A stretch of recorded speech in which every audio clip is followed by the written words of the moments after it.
they're humanizing everyone here to make, if there are kidnappers out there, to make those kidnappers feel like maybe they should care. We've all acknowledged there's a ransom note.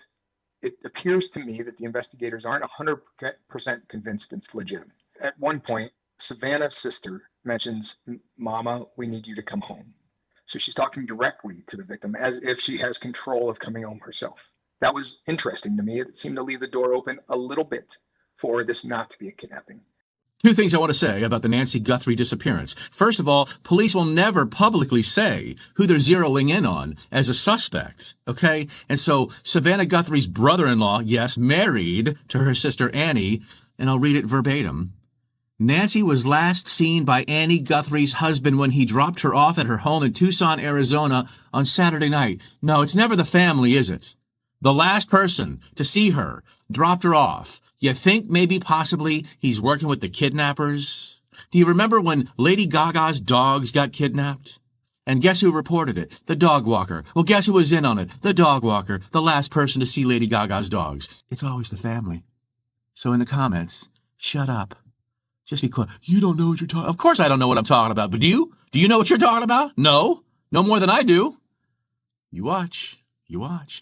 And the police aren't going to publicly say, yep, we think it's him. Of course not. Shut up.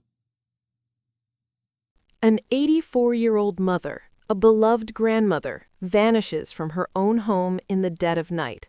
Blood on the porch. Cameras suddenly go offline. A ransom note appears. And the timeline investigators just released raises more questions than answers. As the FBI steps in and the community holds its breath, one haunting thought keeps echoing through this case. Whoever did this knew Nancy Guthrie. They knew her routines, her home, her vulnerabilities. And that possibility has left people terrified, heartbroken, and furious. How does a woman surrounded by love simply disappear? And why does every new detail make this story feel more personal and more disturbing? The porch light is still on. Her car is still in the driveway. Her phone, her pacemaker app, her entire life frozen at 2:28 a.m. And yet Nancy Guthrie is gone. An 84-year-old mother taken from her own home in the middle of the night. Blood on the doorstep, cameras suddenly offline, a ransom note, and a family left shattered, terrified, and furious. Because whoever did this didn't just steal a woman, they stole safety, trust, and peace from everyone who loved her. As investigators piece together the final hours before Nancy vanished, one thing becomes painfully clear. This wasn't random. Someone knew her. Someone planned this. And someone out there knows exactly where she is. Listen closely, because this is one of those cases that sits heavy on your chest and refuses to let go. This is the confirmed timeline released by law enforcement. January 31st, 5:32 p.m. Nancy travels to a family member's home for dinner. 9:48 p.m., she is dropped off back at her house. The garage door opens. 9:50 p.m., the garage door closes. That is the last verified movement of Nancy Guthrie. Hours later, in the early morning darkness of February 1st, something changes. 1:47 a.m., her doorbell camera disconnects. 2:12 a.m., software detects a person on the property. There is no video saved. 2:28 a.m., Nancy's pacemaker app disconnects from her phone. By late morning, family members grow concerned. 11:56 a.m., they go to check on her. 12:03 p.m., a 911 call is placed. 12:15 p.m., deputies arrive at the home. On the porch, just outside the front door, investigators later confirm something no family ever wants to hear. Blood. And not just blood, Nancy Guthrie's blood. At this point, law enforcement believes she was forcibly taken from her home. No public suspects, no arrests connected to her disappearance, no confirmation of how or why she vanished. But the questions don't stop coming, because from the very beginning, people noticed details that felt personal. The cameras going offline, the precise timing, the lack of random chaos. Many began asking the same uncomfortable question: Who would know her routines? Who would know her security setup? Who would know when she was alone?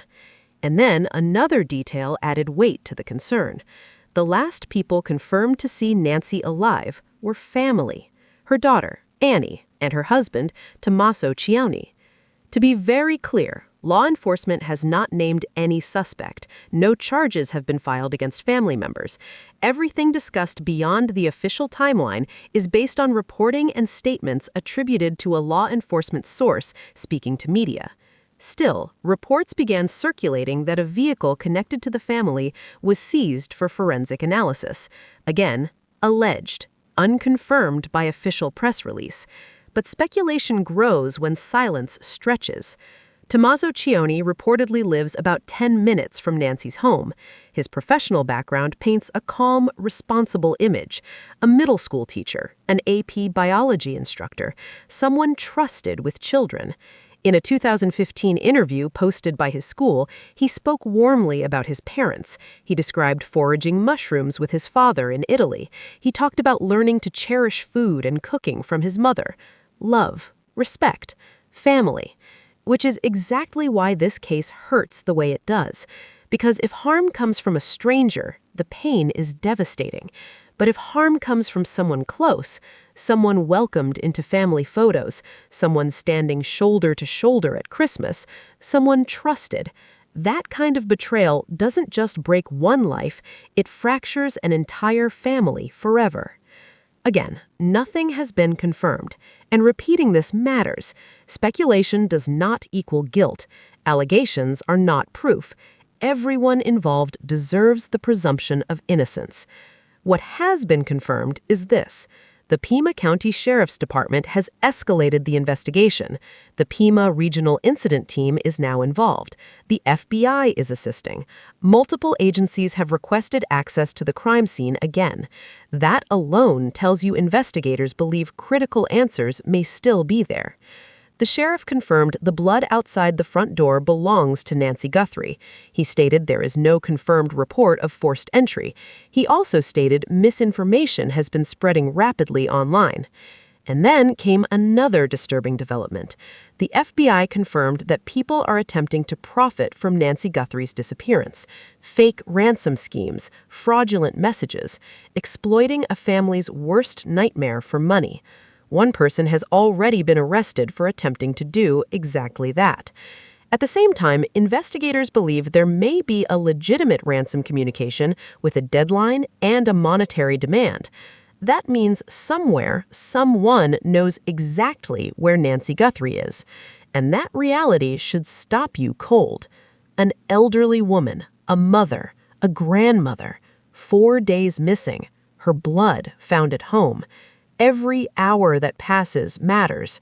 And while the internet debates theories, there is a family living inside a waking nightmare. Savannah Guthrie, a familiar face to millions, is not a news anchor in this moment. She is a daughter waiting for her mother to come home. Ask yourself something. If this were your family, would you want rumors treated as facts? Would you want strangers deciding guilt before truth? Or would you want one thing above all else? Answers. This investigation is ongoing. Details will change, and accountability will only come from verified evidence, not online speculation. If you care about responsible coverage, share this with people who value facts over frenzy. Subscribe so you don't miss confirmed updates.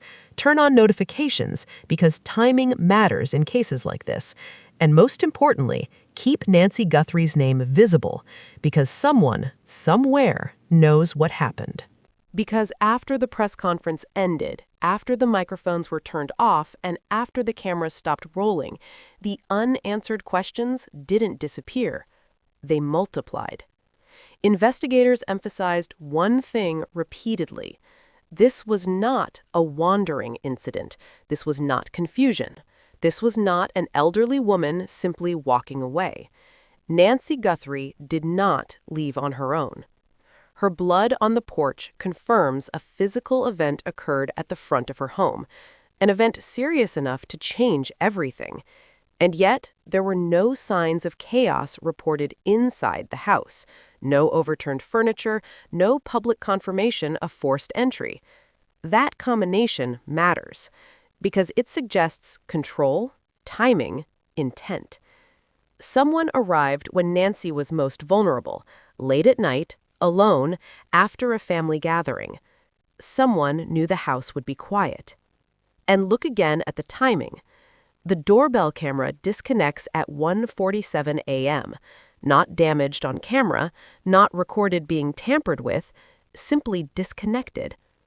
At 2:12 a.m., motion is detected. No video saved, no visual confirmation. 16 minutes later, Nancy's pacemaker app disconnects from her phone. That detail is chilling, because a pacemaker does not simply stop communicating without cause, distance, interference, or deliberate separation from the phone. Investigators will not speculate publicly, but technology does not lie. Every device tells a story.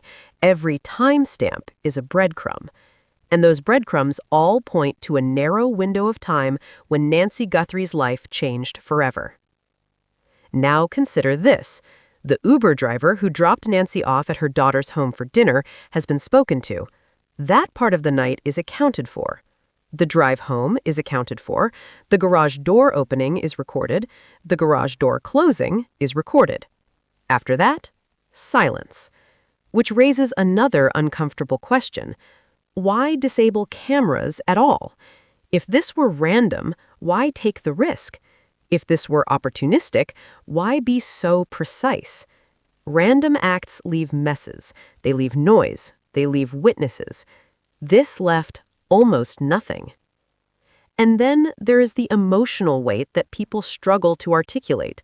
The idea that the last people to see her alive were family. Again, this is not an accusation. This is a fact in the timeline. And facts carry weight even when no blame has been assigned. Family proximity cuts two ways. It explains access, and it explains motive speculation.